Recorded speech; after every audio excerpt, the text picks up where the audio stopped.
За тэгэхээр энэ өнөөдрийн сонсгол бол Монголын үндэсний олонний телевизээр шууд явж байгаа. За маш олон иргэд маань энийг үзэж байгаа.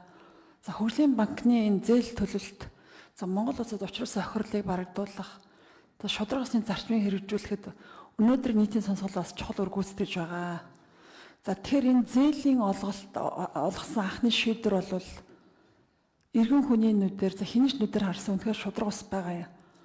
За тухайлбал одоо чанаргүй хаан банкны буюу одоо өмнөх зээл нь чанаргүй зээлийн ангилд нэгэнд орчихсон.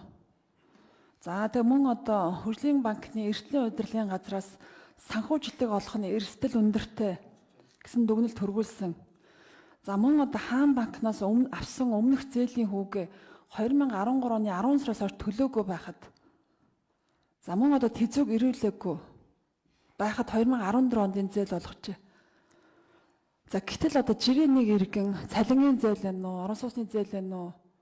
Ямар нэг зээл авахд бүх материал иж бүрэн байх ёстой. Зээлийн шаардлагыг бүрэн хангасан байх ёстой. Тэг бол энэ зээл олдохгүй.